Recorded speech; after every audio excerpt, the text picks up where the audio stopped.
السلام علیکم، آپ دیکھ رہے ہیں پاک افیئرز اور میں ہوں نعمان خان۔ اس وقت پاکستان تحریک انصاف کی وومن ونگ جو ہے وہ احتجاج کر رہے ہیں، ان سے ان کے تاثرات پوچھتے ہیں کہ وجہ کیا ہے اور کیوں اس وقت وہ سراپا احتجاج ہے۔ السلام علیکم میم۔ بسم اللہ الرحمن الرحیم۔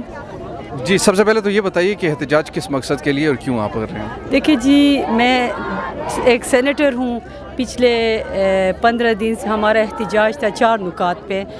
پہلا نکات ہمارا یہ تھا کہ خان صاحب پہ FIR درج کریں، اور تیسرا جو تھا شہید ارشد شریف کو جو ایک ناحق اس کو شہید کیے گئے ہیں اس پہ FIR درج کریں، اور تیسرا نکات تھا اعظم سواتی، جس کو معاشرے میں جس طرح اس کی تذلیل کیے گئے، اس کے معاشرے میں کوئی مثال نہیں ملتی، اس کا FIR درج کیا جائے۔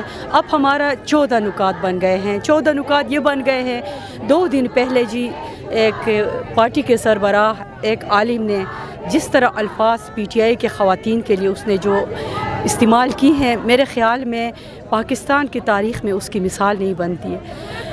میں یہ بات دہرانا نہیں چاہتی ہوں، ریپیٹ کرنا نہیں چاہیے، شرم سے ہم جھک گئے ہیں۔ یہ صرف PTI کی خواتین کے ساتھ تذلیل نہیں ہوئی ہے، پورے پاکستان کے خواتین کی تذلیل ہوئی ہے۔ ہم اس وقت تک احتجاج کریں گے جب تک FIR مولانا فضل الرحمان پہ درج نہیں ہوتا۔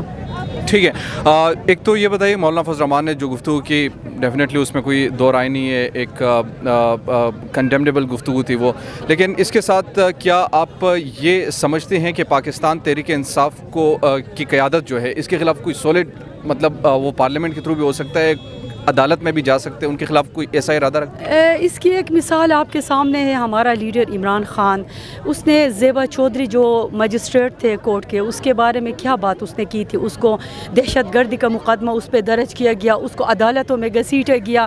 ہمارا لیڈر جو ہے وہ خود جا کے اس نے معافی مانگی کورٹ میں جا کے۔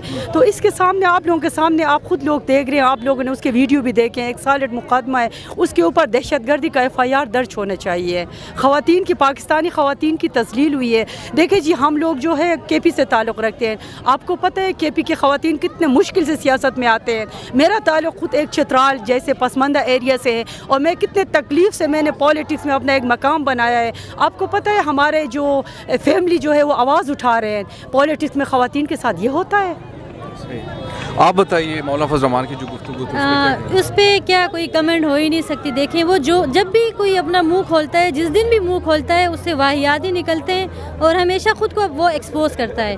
اب دیکھیں کب تک آپ دین بیچو گے؟ یہ دین ہی بیچ رہا ہے۔ ابھی لوگ اویئر ہو، اتنے اویئر شعور ہو آ گئے ہیں ماشاءاللہ لوگوں میں، کہ ابھی اس کی کوئی مطلب وہ جتنا بولے گا خود کو ایکسپوز کرتا جائے گا۔ ابھی دیکھیں 60% آپ کی خواتین باہر نکلے، وہ جب بھی کوئی خواتین کے خلاف وہ بولتا ہے تو سارے نکل آتے ہیں۔ تو اس دفعہ بھی انشاءاللہ جب تک ان کے اوپر FIR درج نہیں ہوتا، ہمارا احتجاج جو پروٹیسٹ ہے وہ جاری رہے گا۔